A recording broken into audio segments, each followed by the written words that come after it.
for the Divine Mercy, and then was preaching up in Connecticut. Now I just found out I have to go back to Connecticut. The priest who I replaced last week, he went to a funeral, and everybody at the funeral got COVID. So some people did. So he's got to stay put. So I got to go back this weekend anyway. But in preparation for the Divine Mercy, heard a beautiful little, little reflection, and I mean, this whole idea. This is called typology. Using typology to connect the dots, which you heard me do 100 times at least, between the Old Testament and the New Testament. So basically the idea is typology it's called. So the typology, if you have a type here, and you have a type here, and there's a connection, then let's start dancing. Let's see what we can figure out. So the type, one famous type of course, is Adam, okay, and then you have the new Adam. So St. Paul calls Jesus the new Adam. So, okay, so that's, it's in scripture there, so that's on not even typology, it's real, it's real clear that he indicates, Jesus being the new Adam. So, so then the church begins to theologize on the new Eve. If there's a new Adam, who's the new Eve? How does that fit into the picture? So we have an Adam and an Eve, and now we look for an Adam and an Eve. So then Mary gets that title in theology, not in the scripture, but the church is going to start using that phrase for Our Lady. So, but in the creation story, and I always like to reiterate this because this is where 90%, I would say 90% of our atheist kids get knocked out by the atheists when they challenge their belief in the creation stories, okay? And they shoot them down right away. What fools those Christians and Jews are to believe 7-day creation. It's a ridiculous notion. It doesn't mean anything, and whatever. Okay, so remember there's the two stories of creation, chapter 1 and chapter 2. Two different stories. So Adam and Eve are created at the same time in chapter 1. And in chapter 2, you have a whole different layout. You have Adam, then the animals, then Eve. Now, you think it's a minor detail? Well, it's a big detail. So what do you do with these two stories? The Jews kept them in the Bible. They liked them. They loved them. And then you wouldn't say baptize them, but they corrected them. They come from ancient traditions and maybe even pagan, there are pagan traditions. But this is, they shine it up a little bit. They make it monotheistic, that there is one God who has done this, done this creation. So, okay, so in the second story of creation, in chapter 2, Adam comes first, then comes the animals, and there's no helpmate, no suitable helpmate. So God puts Adam to sleep. Okay, now some translations say he took the rib. Okay, bad translation. From the side. Yeah, it's better from his side, not rib. So that gives a whole other notion, and then of course people make the joke is always said that that God was practicing on Adam, then he did animals, and then he did Eve as the successful one. I finally got it right with Eve. So. But anyway, okay, you can get that there. So, but Adam and Eve now are, Adam comes first, no helpmate, and now God is going to, from his side, okay? And so the Jewish interpretation of that is to show the equality between men and women. They're supposed to be side by side, okay? So that was the original intention. Sin enters in chapter 3, and then you got the here we go. Okay, so why did you eat the fruit? She gave it to me. So you started right there, right from the start. Boom. Okay, we got problems. Okay, so you see this, happening right there. So it explains. So again, this is religious truth. It's not biology and physics and chemistry. So religious truth. So get that. Okay. So from it. In the story, as you hear it, it is as if Adam is giving kind of a birth from his side to his spouse, to Eve. So God somehow pulls from the side and makes this one. And this one is bone of bone and flesh of my flesh. It's Eve, okay, woman. Okay, so he's the new Adam, or the Adam, first Adam. And then remember, Adam he gets his name from the earth. Adama. Adama is earth. He's the one. And then you get into the whole question about the women are one step removed from the earth. They're not directly from the earth. Adam is from the earth. Eve is one step removed from the earth because she came from Adam, not from the earth. Therefore, in the Jewish Midrash, this is the explanation why Jewish women are not obligated by all 613 laws, okay? Because they don't need to. The men do, okay? So there's really a different idea between men and women. There's a uniqueness here. So men are obligated because they are stuck to the earth more. They are more like the donkey, if you remember the donkey story, okay, the donkey story.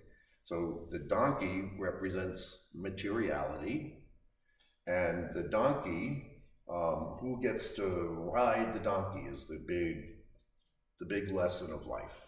How do you ride your donkey?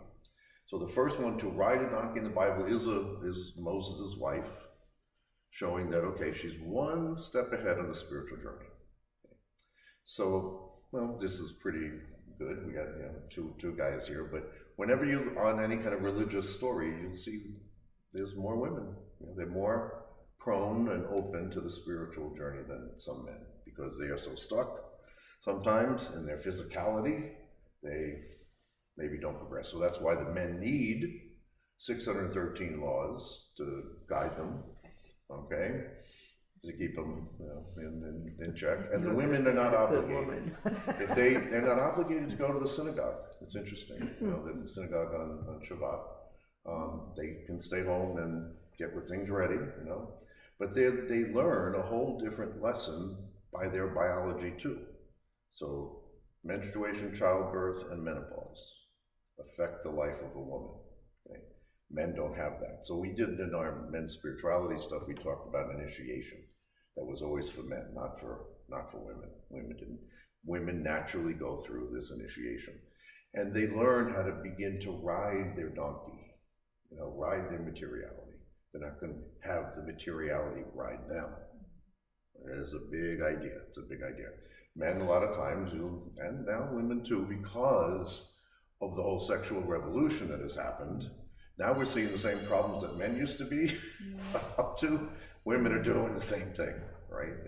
The crazy, whatever stuff is going on. So women are getting as confused because now menstruation, childbirth, menopause are not necessarily part of the deal either. There's all kinds of ways to fight this and that, whatever.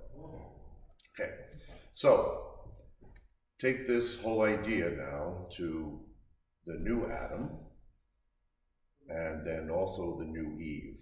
So from the side of Christ, after the piercing, okay, what comes out? The blood and water, right? Blood and water coming forth. That is Christ giving birth to the church, his spouse. Okay, his spouse.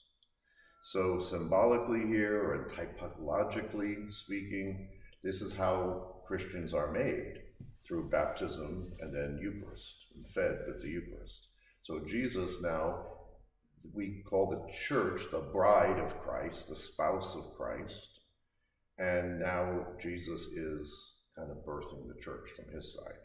So it's a beautiful parallel there to think about that, to put that together and see that connection that, and then it gets really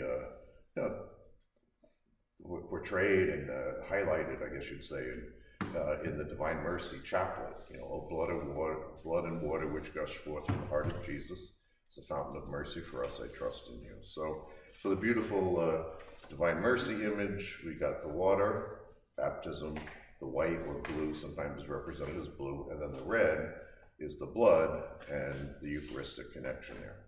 And then just to, I know we've talked about it, but just to put it, together again, the temple is a sin at the time of Jesus, would be in the Old Covenant, was a sin-forgiving factory.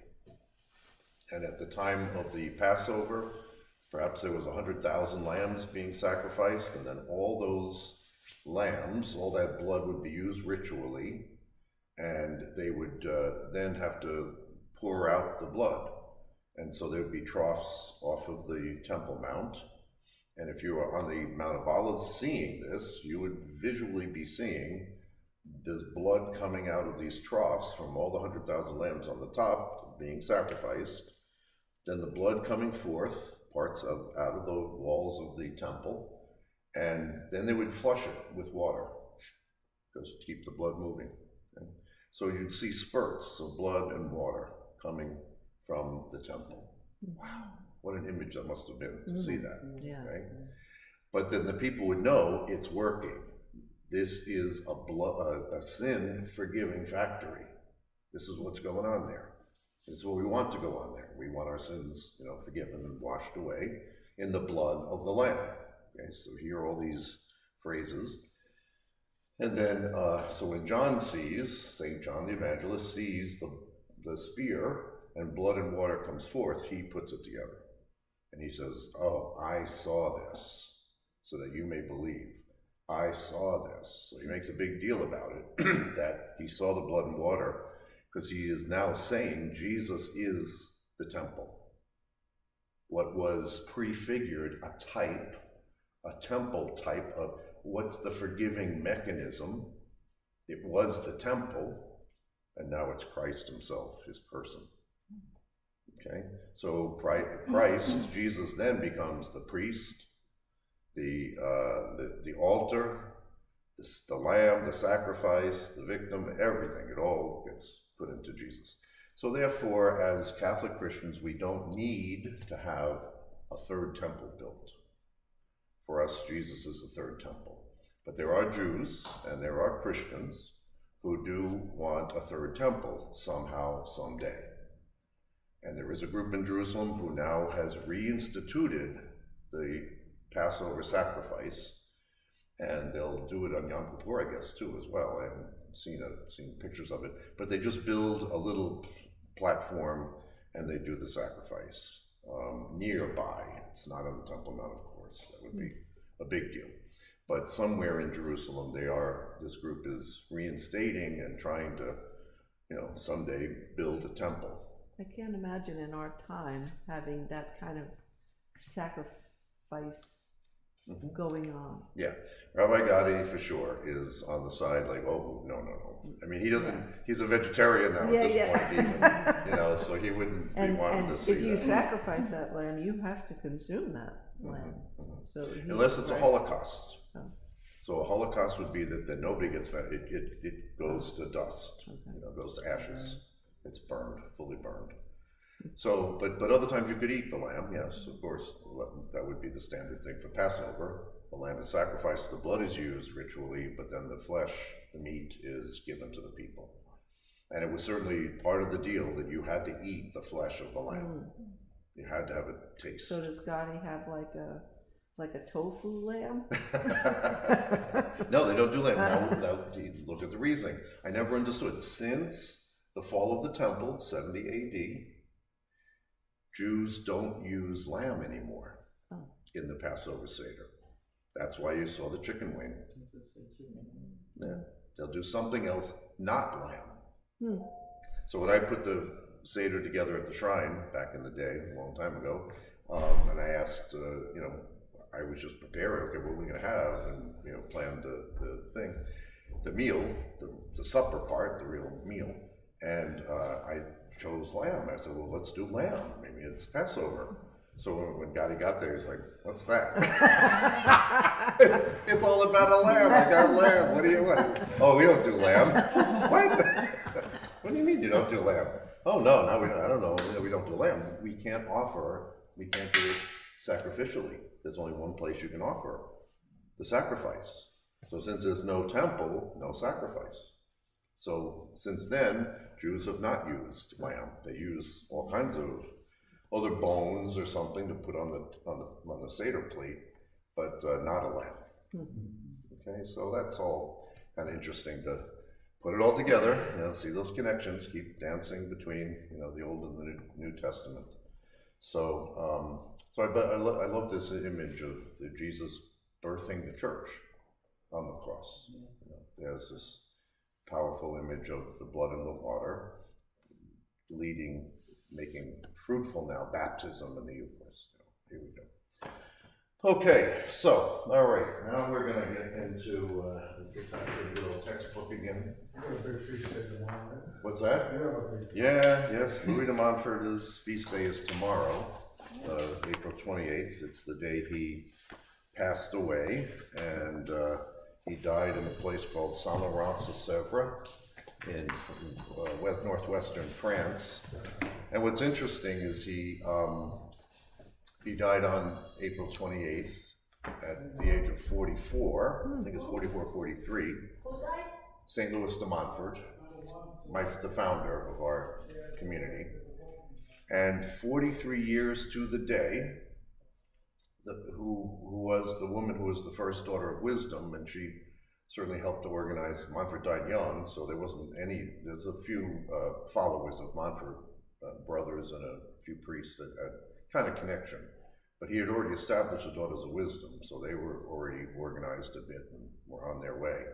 And so it's just interesting that, people see the connection here. But she died on the same day, at the same time, in the same place. Wow. Yeah, 43 years. So she doubled his life. Wow. And died at the same.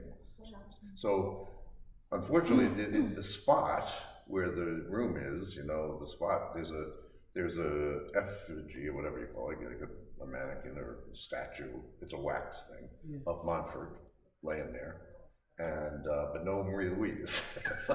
But she was there too, So she died in the same spot. But he's a saint, and she is beatified. So she is Blessed Marie Louise of Jesus, and she still waiting for a miracle. So if you ever if you invoke, Blessed Marie Louise and ask for the miracle, if you get one, let me know. Let me know. Let me know, and we can try to get her over the top, so she could be, a saint. So she certainly was an amazing history. You go into the whole thing. Now, probably sometime tomorrow, EWTN usually ran the video of the life of Montfort. So if you're interested, it'll be on there tomorrow probably, or maybe even tonight. They always seem to have run it every year. So we put that thing together maybe 20 years ago now, and but it's a beautiful video showing his whole. It's kind of a lot of reenactment kind of scenes, and then to the places of where that Montfort was. Where is this on? Probably in EWTN. I don't know the 135. Yeah, it's 135. I think it is on the cable, and so you could probably catch it. Maybe you look online and see when it's going to be run. I would imagine at this point it must be on YouTube somewhere too. You can probably just. They have an app also, EWTN. Yeah, so you can look at it. So anyway, okay, so we are working with Isabella. We're trying to work our way. We did the popes first. Now we're looking at some of the monarchs that are of this time in history. And so, did we do any of Isabella yet? No. We did a little bit of her. Some. We did some. Yeah. Okay. All right. So, there were at this point. This is when Europe is starting to look like the Europe we know a little bit. If you turn the page, you can see with 2 pages. Okay. You see the map there. That's kind of a cool map. It's on page 456. So, Spain looks like Spain, as we know, and England and France. But the rest of Europe, you can see the little hodgepodge there of all kinds of little groups and little kingdoms and little places here and there. But France is coalescing. So all these areas after the Roman Empire, they've all been going through their evolution, small little groups of places and all, you know, so, but France is kind of getting bigger, and now Spain really solidifies its boundaries that are more recognizable to us today. So, so this is where Isabella comes into the picture, Ferdinand and Isabella. Now we've talked about her, you know, with regard to the story of Columbus, and it gets referenced here, and the story of Fatima, you know, how the whole Muslim interaction there in the Iberian Peninsula was a 700-year story. So Ferdinand and Isabella are going to kind of finish the job. It's called the Reconquest of Spain. So in the 700s, Spain was overrun by Muslims from Morocco coming in from Africa, North Africa, and they did go all the way up into France, southern France. They were repelled, and that band of kind of northern Spain always remained pretty much Catholic. They had issues and invasions and wars for 700 years. Okay, this went on for 700 years. So Queen Isabella, she is from Castile. So there was five little kingdoms in what is now unified Spain. So one is Portugal. So you know that whole chunk that ended up being a separate country as time went by. So you had Portugal, Castile. This is on the right in the beginning of this section on page 452. So the Iberian Peninsula was comprised of five major kingdoms: Portugal, Castile, Leon, Aragon, and the Muslim kingdom of Granada. Okay, so the Muslims still had a chunk in the south. Granada was the last to go. Okay, so what's interesting, when I went on the pilgrimage to Guadalupe, all right, the original Guadalupe, we know the story about the cow and the statue being found and all that. Okay, so we won't go through that again. So, but Isabella and Ferdinand, she's very Catholic, she's very devout. This becomes Guadalupe becomes the national shrine of Spain, and it's kind of toward Portugal and about halfway in the country, halfway down. Okay, so it's where you find that there, big square, it's Portugal, so it's around there. It's not too far into, but I'm pretty sure it's in Castile itself. But when you go through there, I was surprised how much it reminded me of the Midwest in our country, flat as a pancake, you know, and a lot of wheat and whatever, you know, agricultural area. But because it was so flat, when you had these wars between the northern Catholics and the southern Muslims, you know, this flat area just was, you know, up and down forever. And so the Christians figured out, let's build castles so that we can run on the castle when the Muslims come toward us. We'll run on the castle, and we'll eventually keep progressing. So that was the strategy. And that's how this area got its name, Castile, the land of the castles. Oh. Okay, so what you see, you pretty much, like from here, you see the next castle. You know, like 10 miles away or something, you might be able to see the next castle. And so there's just tons of these castles all over the place. And so the Christians were making their advances, and the Muslims would push back and go this way and that way for 700 years. So it just went on and on. So finally, with the marriage of Isabella and Ferdinand, all right, they marry. Isabella was a devout, loyal wife who ruled Spain with determination and prudence. She came to the throne following a series of weak monarchs, okay? When she married Ferdinand of Aragon, in 1469, the two largest states in Spain, Castile and Aragon, were united, paving the way for the Reconquista, as you say, Reconquista in Spanish, the Reconquest of the peninsula. So after their marriage, the largest hindrance to Christian unity in Spain was the Moorish North African Muslim kingdom of Granada, which was poised to overwhelm the peninsula as it had done centuries earlier. So they were gonna, okay, it was never peaceful. It was just a standoff in the wars over these centuries. So they were certainly ready to go again and try to attack the Christian part of Spain. So finally Ferdinand and Isabella say, okay, enough is enough. We're doing the whole thing. We're gonna go and finish this off. So so they go and attack Granada, and they, depends on who wins the war, they liberated it, according, so now it's a Christian area again. And so this is in 1492. So, and it's pretty quick there, and it's just another curious thing of history that the last of the Jews and Muslims who would not convert, okay, they have the option to convert. If you're going to stay, you're going to be Catholic. If you don't, you got to go. And so the last boat leaves exactly the day Columbus set sail. So it's exactly at this time that now Spain is completely under the control of the Christians, and Columbus goes and starts his little voyage the same day. Okay, so, interesting. Now, where did Columbus have to go to meet Ferdinand and Isabella?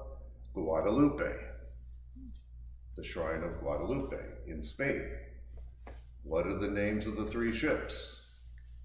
The Pinta, the Nina, Santa Maria. What does that mean in Spanish? Child.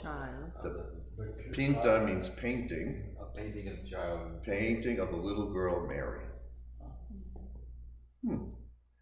What image of Our Lady did Columbus have on his, whatever, when he's riding his boat?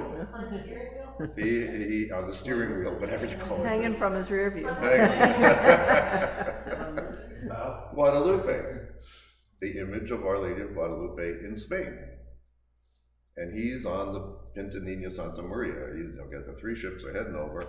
And so it's already Guadalupe. So this is, it's amazing. It's like a prophecy. The names of the ships become almost like a prophecy. What happens with Juan Diego in Mexico City? The tilma, some people look at it and say it's a painting. Apparently, it's funny, Hillary Clinton went to Mexico to promote abortion, and so somehow the priest or whatever brought her in to the shrine in Guadalupe, so it's part of something you should see if you're in Mexico City, of all the things. I mean, here she is doing what she did, but okay. So apparently, the story goes, she looks at the image, and so how beautiful is that? That's beautiful. Who painted it? And the priest looked and said, God. True. Yeah, it's a true story.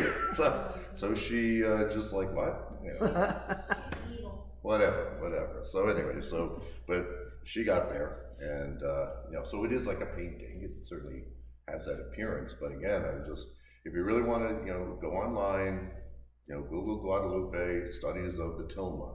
It's fascinating. It is fascinating. It's fascinating. So get your kids and your grandchildren who don't even think any of this could be real. I love to send them in that direction. Say, look at this.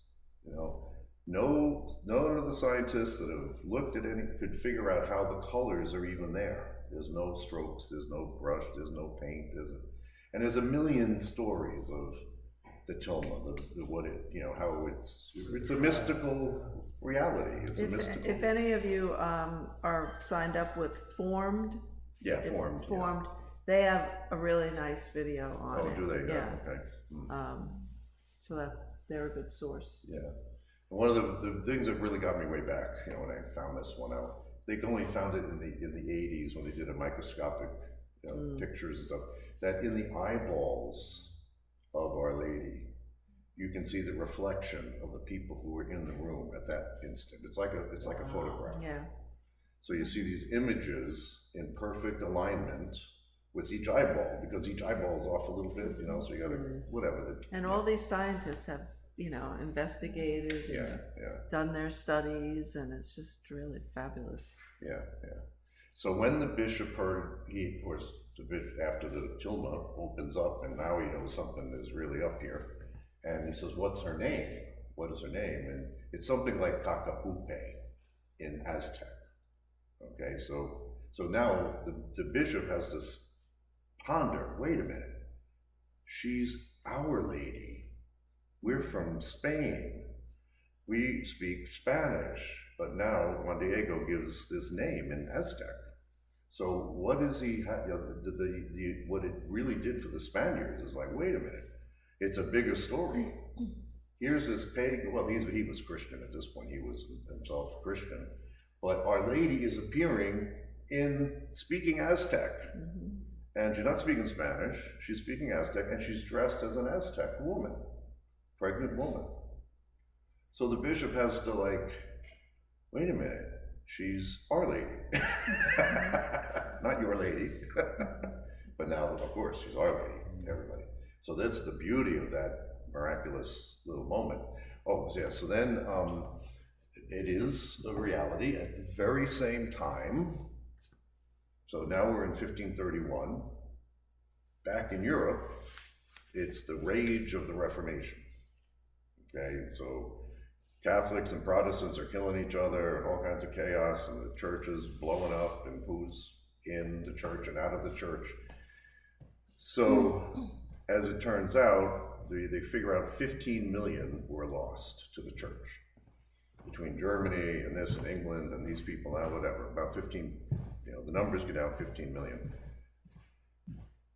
At the very same time now, they estimate 15 million came into the church in Mexico.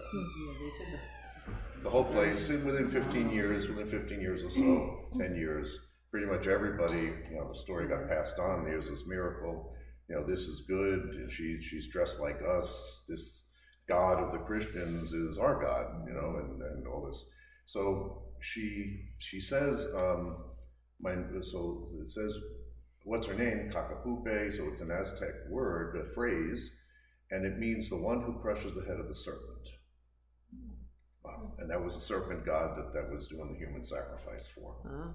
So it's all real clear. It's just an amazing story.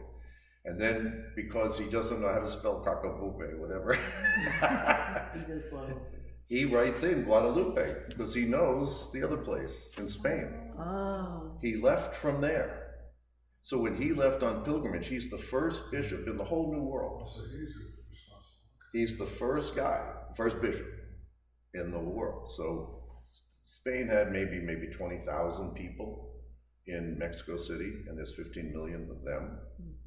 So the bishop has literally been praying, because it's going to be a bloodbath. You could just see, there's 20,000 of us, 15 million of them, we're going to get killed here. There's going to be a big revolt, and we'll all die. And so he's praying, dear God, help us, help us out of this mess.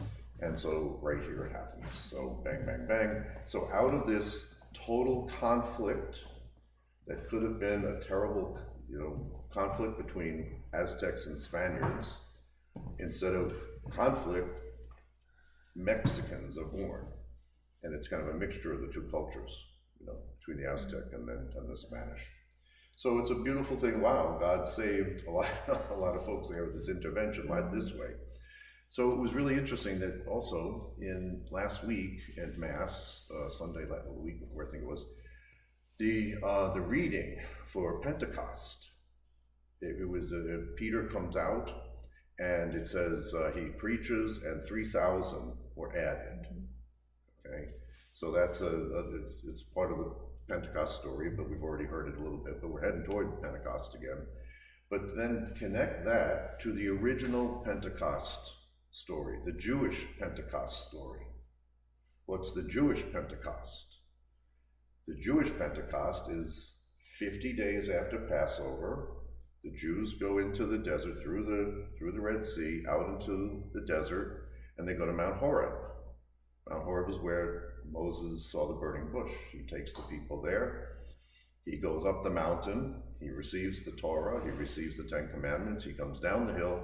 And what does he see? Everybody dancing around the golden calf. Okay. So what happens at this moment? Oh boy.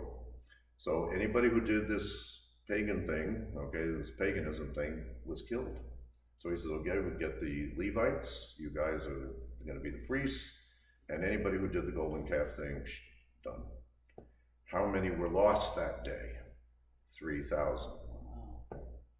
No, there's something on, Saudi Arabia claims to have the mount. Oh yeah, that's a whole story. I love that. Beautiful. Oh, I yeah. kind of tend to believe it. You know, Yeah. just Oh yeah. I'm the open way to it's this. scorched and- Yeah. As the what? Has the original, the real perhaps Mount Sinai is actually in Saudi Arabia, and it's all cordoned off. Nobody's allowed to go there and investigate it and all that. It's Musa, Jebel Musa, Mount of Moses in Arabic. Jebel, Jebel Musa. I think that's how you spell it. Jebel Musa. And there's investigations, but the Saudi government won't let people go there to try to do archaeology and investigate it. But people snuck up, and back in the 70s or whatever. It's amazing. I'm open to saying, wow, that's an amazing story. It's only recent that they kind of clamped down on it, you know, but it was it was like wide open. Everyone knew. Yeah, well, because people know about it now, people want to go, and It's such a crazy country now. Right.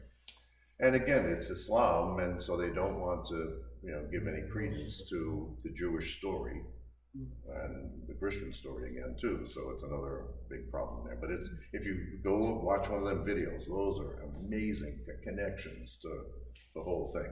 So anyway, they're 50 days, Pentecost, but in Hebrew it's called Shavuot, and that is when the Torah came down.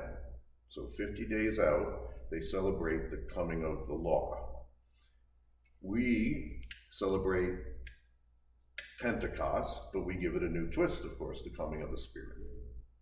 So first the law comes, and then the Spirit comes to fulfill the law, to interpret the law. So Christians will say, okay, now we have the Holy Spirit that will help us figure out Old Testament and New Testament revelation. Now we'll put this together. So Pentecost is a Jewish feast. It's a Jewish feast originally. And that's the reason why when Peter comes out on Pentecost, all these people are from so many different nations, and they all hear him with one language somehow. Okay? And how many were baptized that day? 3,000. So 3,000 are lost at the first Pentecost, 3,000 are brought in. So then we have second hope for all that Pentecost. we have lost, but we'll gain them back again. Yeah, well, just pay attention. These are details that you just kind of, okay, watch. Yeah, it's typology. It's a typology. Yeah, it's the types. So here was this 3,000 that were Keep lost, and evangelizing. now we come back. So, anyways, this is all good. This is all really happening right now with Isabella. This is where this, the whole new world is opened up. 1492, Columbus sails the ocean blue. So she's there for all of this. She's behind all this. And as a Catholic monarch, she sees the church as an important part of the unity of her kingdom that she's trying to unite. So, okay. So, all right. So so after their marriage, the largest hindrance to Christian unity in Spain is the Moorish North African Muslim kingdom of Granada. Okay, in 1492, Spanish forces captured Granada, driving out the Moors. Now, Moors, that's the name for Muslims. They were called at this time Moors. Okay, the Moors. So the Moors drove out the we were driving out the Moors and uniting the Kingdom of Spain. As in France and England, war allowed the Spanish monarchs to gain the much-needed taxes that could mold an army loyal to the monarch. The success of the Reconquest would turn Spain into the most powerful country in Europe for the next 150 years. Also in 1492, Isabella sponsored the young Italian Christopher Columbus on a mission to find a water route to India. Little did she know that in his failing, Columbus would stumble upon the American continent and open the way to European expansion into the New World. Okay? It's funny, in high school, in history, I don't know if it was high school or college, they talk about the Moors, but they never ever said they were Muslim. They were Muslim, yeah. Never ever said that. Yes, you don't know who they are. Yeah, they knew who they were, but we've lost that connection. We don't understand it. And again, please make that connection again. I never hear people really explicitly say, why did Columbus have to, okay, here's the map, all right, here's Europe, here's the New World. And again, Europe and Asia are really one continent. Why do we call them two? It's one landmass. And people have been walking back from Europe to India and China for millennia. What happened that caused Columbus now to, instead of going this way, walking to go there, he decided to go that way? Okay, well, remember 1453, the loss of Constantinople. All right, Constantinople and the Byzantine Empire is now destroyed. That's where it is. Europe is here. Here's Greece and Turkey. Okay, so now that's all Muslim territory. So the Europeans couldn't get there anymore on land like they always had. So now they have to figure out another way to get to India and China. So they go around Africa first, and that's long. So Columbus gets the idea, keep going that way, and maybe it'll come around the other side. But then they, of course, bump into North America, and that gets a whole other story going. But it's interesting that we don't even make these connections. So this is a big event of world history. It was 1453 when the Muslims took, the Turkish Muslims took Constantinople and turned it into Istanbul. Eventually it'll be called Istanbul. But, and then Hagia Sophia, the biggest church in the world, is now a mosque. And at this very moment over in Rome, the Pope sort of decided, okay, we have to take the old St. Peter's down, and we're gonna build a new one. Bigger and better, build back better, So, so they take out the old St. Peter's that had been there for 1,000 years, since Constantine built it in the 300s, now it's the 1400s. So 1,000 years later, they take it down and Michelangelo builds it, and everybody else builds it back up. So we're right there at this, the modern Europe is being given birth to at this point, okay? Okay, so as Queen Isabella took personal charge of her kingdom, she traveled with her husband Ferdinand during the Reconquest, bringing medical care to the wounded and administering justice in the field. Listen to this. She opposed many spoils and excesses of war, and she would punish by hanging any soldier who raped, pillaged, or plundered.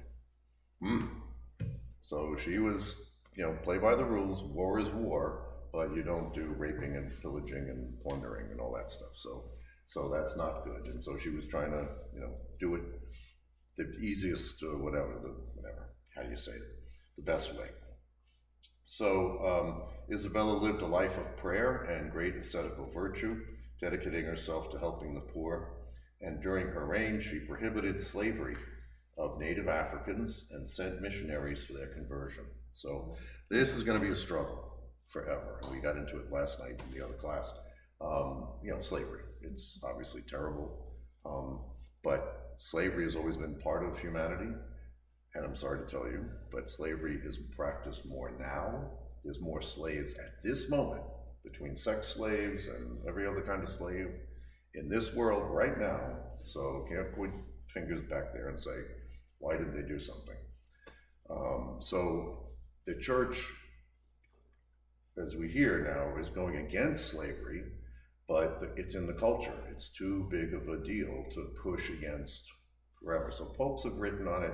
This next cardinal, we're going to hear about him. He tries to really protect the Indians now that are going to be, as we discover, they send missionaries. They say, no, these are our brothers and sisters. Once, especially if they're baptized, they're members. But then you go back to hear St. Paul, say, well, slaves are slaves, and okay, but you treat them well. They're your brothers too. So there's an acknowledgement that slavery is a fact in the New Testament. It's not exactly opposed yet, but you can hear the Spirit kind of saying, wait, this was not God's intention, that anybody should be enslaved to the other. especially, you get back to Jewish scripture, and that was the whole rebellion idea, from Exodus. All right, not to be a slave. God intends freedom and liberty for people. And so the whole Exodus journey is the religious journey. It's the human quest to figure out, how do we deal with one another? God intends side by side, not one over against the other, and whatever flipping, happens. So my theory on all this is that the universe obviously is created by God. God is a trinity of love. God is the map of the universe. Everything in the universe is give and take somehow, even electrons buzzing around, whatever all that stuff is about, So the perfect image of how it should be is God.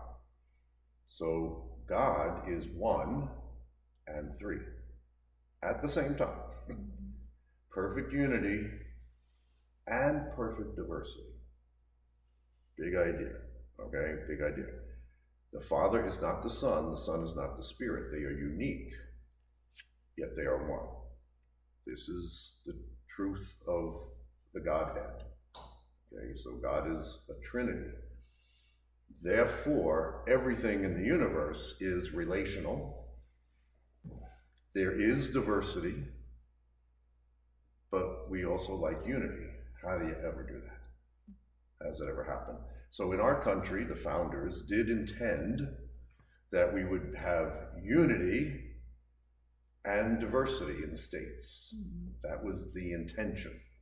There's supposed to be a balance somehow achieved between the federal power and state power. Now, the Constitution established it that that's the way it's supposed to be. The states can really push on the federal government, and that actually, this is where the power is supposed to be, in the states, and the federal government kind of brings the unity. Okay, so some kind of a balance between them. So this is the whole story of humanity, trying to figure out how do we govern ourselves, and how do we avoid slavery? How do we not be slaves? So it's right there. When you look at it this way, that God has put this into the scriptures, this whole story of where he really wants us to get to the promised land. And so the United States was founded in the founding fathers were very biblically literate. They knew what they were doing. George Washington, after he was inaugurated in New York City, he went down the street to Trinity Church. He had the entire Congress, the entire Supreme Court, and himself, the 3 branches of the government, once again, 3, okay, to make that balance, not a seesaw of 2, Democrat, Republican, Republican, Democrat, it's supposed to be 3, try to find that balance. So he made them all go over to the church, and they had a consecration of the country. And George Washington put his hand on the Bible, the book of Deuteronomy, and said, okay, Lord, you've blessed us, we're here. There is no Israel. We see ourselves as the new Israel.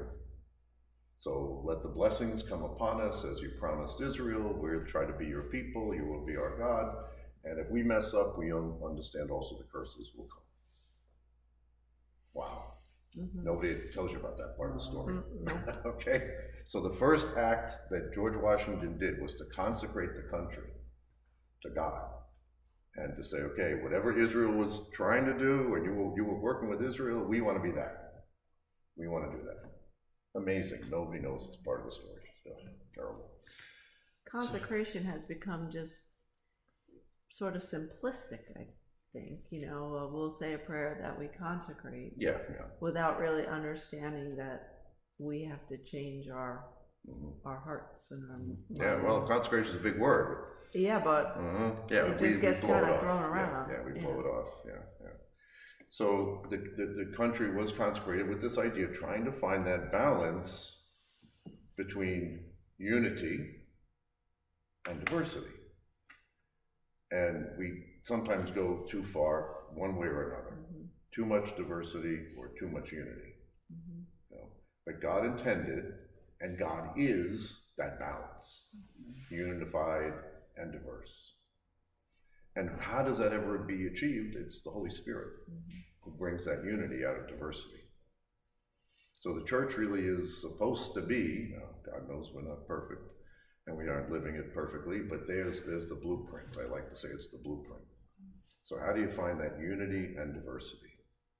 Somehow, should be the goal. It should be both. It's not either or. It has to be both. Unity and diversity. Because God is that. God is unity and diversity. So he did make 1,000 butterflies. He didn't make one butterfly. He made 1,000 butterflies. So he likes diversity, but he also likes unity. So, wow. So this has always been the challenge with Europe, and that was the idea of the Roman Empire. You know, okay, we got one big crowd here, the Pax Romana, and Rome ruled all of Europe and all the way up into England. And there was relative peace, but by the sword. And, there was, again, because of the day, people were traveling a little bit, but most people never left, 5 miles from where they were born. So the cultures were really different and unique, so that created some kind of diversity, But Europe is going to struggle with this, and every culture does. Well, how do we have unity and diversity? So Isabella wants to do the unity thing, and she wants to have Catholicism be the unifying religion. That's going to be her primary goal. So, all right, so she detested, this is interesting, on the paragraph there, the first paragraph on 453. So during her reign, she prohibited slavery of Native Americans and sent missionaries for their conversion. She detested the superstitions of her time and worked to protect those accused of witchcraft and sorcery. Okay, now we're going to get into the Inquisition. Okay, now finally, okay. Holy moly, talk about fake news. Most people understand 2 things about European history. Number 1, the Crusades. Number 2, the Inquisition. Who did that? The Pope. And it was Catholics. And we hate those people. Okay? Look at the terrible things they did. Because the Pope woke up one day. Now, this is the understanding, and it's a lie. It's a total lie. And Christians, Catholics don't know the history. So the Pope didn't get up one day and say, I need to kill Muslims. Okay? The Patriarch of Constantinople said, please send troops. The Muslims are coming. We've had 1,400 years of Muslim aggression. Now the Christians fought back, yes, but the Crusades was a defensive measure against the attack. Remember, Syria was Christian, Turkey was Christian, Jordan was Christian, Egypt was Christian, Algeria was Christian, Tunisia was Christian. And what happened? Okay, things happened. Now, it's certainly still a checkered history, but these people understood this. We were clueless. I was clueless as a Catholic priest at 9/11. Who are these people? Where'd they come from? Why'd they do this? What's going on here? I hadn't a clue, and I'm not a dope. I try to pay attention, but the church didn't prepare me for any of this stuff. So when 9/11 hit, I'm like, I started trying to read, what's going on? What's this? I had no idea. Half of this stuff I didn't know about. So, it's a tough history. It's not easy. And there's, back and forth going here. But the Pope, the Crusades, and one was a total disaster. Catholics did kill Orthodox Christians and stole their stuff, and war is terrible. So some of the Crusades were really bad, but just the idea of the Crusade, they always say, it was the Christians attacking the poor Muslims. That's not correct. Not correct. And the other thing is the Inquisition. The Inquisition, by accounts, you hear, it sounds like it's going to be, hundreds of thousands of people burned at the stake. It's not what happened. Probably several thousand over the centuries, but the idea was cohesion in the community. They already saw Spain, could see what's going on in Germany, Catholics and Protestants killing each other. And now with the Muslims and the Jews who didn't convert, okay? They had to leave, but those who did stay, were they really Christian or playing a game, but not, just making it up. So the Inquisition, the truth is, you wanted to be in the court of the Inquisition because they did have standards and rules. You did not want to go to the court of the king because it was the whim of the king, the whim of the judge, So the church did try to be more meting out justice. Okay? But the queen and the kings are interested in cleaning up any problems in the culture that could start a war or create strife in the kingdom. And so they did go after people who were witches and all that stuff, and then maybe some of the other heresies, the Protestant heresies that they would say. So it's not easy to get into this history. It's just, it's more complex. So the two things, the Inquisition and the Crusade, is what most high school kids learn about. That's about all they know about European history, and they were a terrible thing, an aggressive thing by the Catholic Church. What's that? And then Galileo on top of it. Then you really go and get really off to the races of how terrible the church has been. All right. There's been issues, yes, there's been problems, but it's not just as most people apprehend it. So she does try to set up this. It works on the Inquisition and how are you going to protect people who are wrongly accused, of sorcery and witchcraft. You can tell every neighborhood had, some biddy sitting there saying, she's a witch, so I had a fight with her and I accused her of being a witch. Now her life is upside down. And so a lot of terrible things, you're trying to, to alleviate all that kind of stuff. So anyway, so she believed and showed that the main force needed to unite the cosmopolitan kingdom of Spain was the Catholic faith. Despite Spain's unity, many feared that non-Christian populations, especially in the south of Spain, would threaten Spanish unity. Whereas, now this is interesting too, Spain always gets, in some of the stuff that they expelled the Jews, Spain, oh terrible Spain. I didn't even know that England expelled the Jews in 1290. And you never hear like, oh, what a terrible England, oh my God, the English, that they're so anti-Semitic to the Jews. Wait a minute, 1290. And then France expelled the Jews in 1306.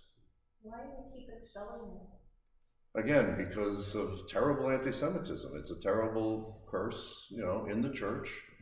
The anti-Semitism, when you hear and you don't understand what's saying. Another big point, I preached on it this weekend. It says they're in the upper room for fear of the Jews. The doors are locked for fear of the Jews. Well, people hear that and they go, oh, the Jews, those Jews. Wait a minute. Who's inside the room? Yeah. Jews. Okay. Where's the writer? He's in there too. So that when John especially says Jews, he's talking about the Judeans, the Southerners. He's the Northerner. He's from Galilee. They're all Jews. They're Jewish. They're all Jewish. But he's really talking about these guys that lived in Jerusalem. The Jews, the Judeans. Think Judean. When you hear that, Judean. Jesus is Jewish. The apostles are Jewish. They're all Jews inside the door. But they're from Galilee. And that caused the problem. And they're followers of Jesus, but the Galileans are Jews in the north. Okay? And it's interesting, it's almost really like a mirror between the history of Israel and the United States. It's funny, it's like a mirror, it flips. So here's the capital in the middle, here's Judea, and it kind of comes up here. So Jerusalem is in the middle of the whole story. Where's Washington, D.C.? Right in the middle, that's why they put it there. Judeans have slaves? I think they might have, yeah. I think they might, I don't know. But anyway, in our country, the Northerners, think of those Southerners as hicks, those people down there in Alabama and whatever. We're so superior and smart and cosmopolitan. It's exactly the opposite. The people of Jerusalem looked at the Hicks from the north. That's why he says, somewhere in the scripture it says, can anything, Philip, can anything good come from Nazareth? Right. I mean, that's hillbilly land. What's that? That nobody's up there. And so it's the same thing, but just flip it. So the northern Galileans are now in the upper room in Jerusalem, and they're afraid of the Jews, the Judeans. So just hear Judean when you hear that, not Jewishness. So, and that would help a lot if people just even understood that part. And it's still astounding, some places I go and I hear, the people shocked by the Jewishness of Jesus. I mean, really, at this point in time, we just still didn't catch that. But again, people who are so uncatechized and unbiblical, whatever, and they may be Catholic and they went to Mass and that's it. They never, didn't really study anything. They just kind of turn off when the homily's going anyway, and they go to get communion. And that's what I do. It's what I do. So that they just haven't been educated, But anyway. So, all right. So England and France expelled their Jews a century before. So they had always enjoyed relative security in Spain until the late 14th century. After the conquest of Granada, many believed the newly converted Muslims, Moriscos, I guess you'd say it, Moriscos, and converted Jews, Moranos, were acting as spies for the Moors in Africa, or putting forward a Catholic facade of having been baptized, yet practicing their old religion in the secrecy of their homes. Acting under the principle of unity of faith, Isabella felt compelled to expel Muslims and Jews who would not convert. She helped institute the Spanish Inquisition to ensure patriotism, orthodoxy, and true conversion among the Moriscos and the Moranos. To guarantee unity within Spain, large communities of Jews and Muslims, including craftsmen, merchants, and skilled workers, were forced to leave the country. Some historians credit the Reconquest with avoiding the wars of religion that happened in other parts of Europe. So because now they're just all Catholic, and anybody who's not is out. Okay, so at least they didn't have the religious wars in Spain that affected other parts of Europe. But many agree it also contributed to Spain's eventual economic decline. So here they sent away all their artisans, all their craftsmen, all their, sent them all out. Jews are, they know how to make the world work. And again, it's because it really is, it's an amazing thing. The Jewish mind, they're all pretty much literate. Every Jew is certainly going to read at this point in time. And they'll know how to make the world. They trust the world. There's principles. If I can figure out how to make this world work. They've been on the vanguard of amazing knowledge in the whole culture for 2,000 years. I have to really, it's an amazing thing. One detail, but it's a fact. The number of, since the Nobel Prizes were awarded since 1920, whatever, 1910, whatever it is, the Jews are like 1% of the world population. And of all the Nobel Prizes for everything, whatever, science, chemistry, this, all these different awards that they give, you look at who they are, I think it's 30% of all those awards are Jews or Jewish background. They could be atheists and whatever too, but Jewish heritage. That's amazing. 1% and something like that. It's a really big number. So anyway, so the Jews did get put away. Sent on the boat with Columbus. They went on another boat. They went to where they went. But one thing is curious. I've heard stories of some Cuban families that I know, and they tell stories of old people in their community, and they never understood what they were doing. But Grandma lit 2 candles on Friday night. And it was in front of the Blessed Mother statue. Jews, that's part of the Shabbat service. When you start in the house, the mother will light 2 candles, bring the light of Shabbat into the house, and at sunset. So they light 2 candles. It's been going on since forever. It's part of the practice. So here, these Cuban grandmas maybe don't even know why. Cuban, you said? Yeah, a lot of Cubans. So these were like, they were, all right, so Spanish, they landed in Cuba. So, but they've, lots of stories I've heard from different families that, oh yeah, there was this lady, and I was over at their house, and she was, and they lit 2 candles, like in front of the Blessed Mother. It was like, yeah, Friday night. They're like from Spain. Yeah. So they were, so just these little traditions kept going, and they lost even the reason. Why would they do this? So when some of these families understand that, oh, that's what that means that 10 generations ago, I've got Jewish blood, and I was, great grandma was Jewish, and it just got passed down with the candle thing. But they would light, statues, light up a statue at night, or put the 2 candles in front. And so where did that little tradition come from? It's a beautiful tradition to light candles. We could light candles. It's not a thing that you can't do, and it can't integrate it into Catholicism. But it's just a curious thing that some families in Spanish. That's what's so great about you doing the Jewish-Christian connection, the traditions, the reasoning. Because when a nephew got married to a Jewish girl, when she came in the family, she said, well, why do you do X, Y, or Z? And we all kind of went, I don't know. But that's what's so beautiful about the Jewish faith is that they pass it down. And, and well, we know why we do it. It's right here. We didn't do that. And that's what we're trying to catch up on now. Right. I think we have a lot to learn from Jews who have had this, the persecution thing going on for a lot of their history. And they've learned how to, stay inside and work this group. And we've been the majority, so we let a lot of that stuff just slide and let it, we forget, But we can learn some of those things. And so these are very important little traditions, and that's why the Seder is an order. And you're going to do it this way. You don't make up next week another order for the Seder. You do this, and if you like it, you stay. If you don't get it, you don't come back next year. But this is what we do, and it's been going on for over 3,000 plus years. So it's an interesting, it just kept moving along, So, all right, we're finished. It's 4:30.